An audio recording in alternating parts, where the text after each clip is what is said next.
India, the India economy is entering a cyclical slowdown currently.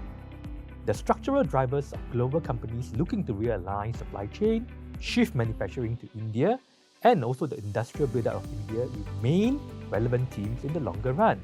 However, currently, a pause in government projects due to elections, compounded with effects of weak job growth in the services sector and central bank tightening, have all combined to have a noticeable impact on recent consumption trends and corporate commentary on demand. The India market has been weak through October as high starting valuations, increasing occurrence of earnings miss, and China emergence as an alternative EM investment market have all converged into concerns whether India's past 3 years rally can continue. Government policies are mostly centered around the industrialization basket.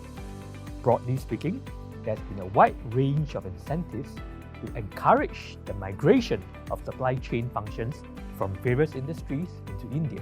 For example, in the solar panel industries, there's lots of incentives to encourage the growth of that industry.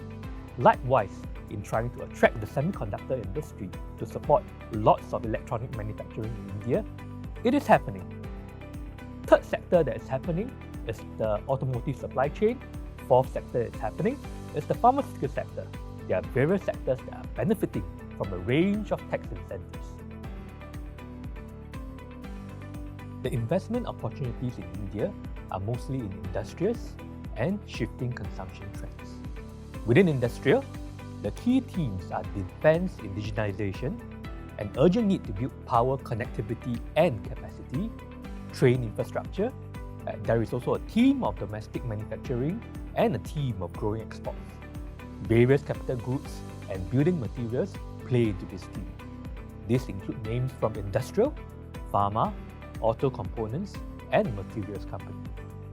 In the second basket, one has to look out for how consumption trends are changing as affluence build up, as distribution channels evolve, and as young consumers become a bigger force among the consumer pool. As wealth builds up, real estate demand is real. So is the theme of financialization of savings.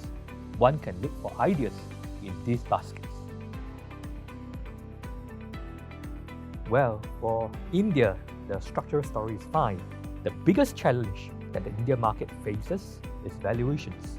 India is by no means a cheap market, hence, when the economy goes through a cyclical slowdown and there are any earnings misses, they can be punished by fairly large swings in share prices. The other challenge in sustaining premium valuations is the availability of alternative investment markets. China and India are two of the biggest markets within an emerging markets portfolio. Prior to the recent sell-down, India valuations kept making new high on the argument that China was not an investable market.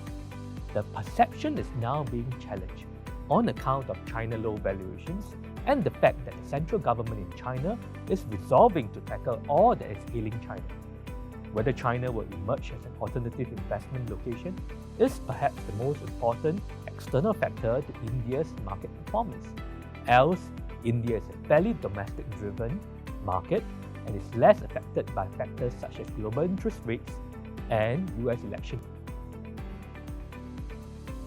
The major trend in India is that it is likely to be a beneficiary of today's China versus the West tension. China has been the manufacturing factory for much of the world for the better part of the past 3 decades.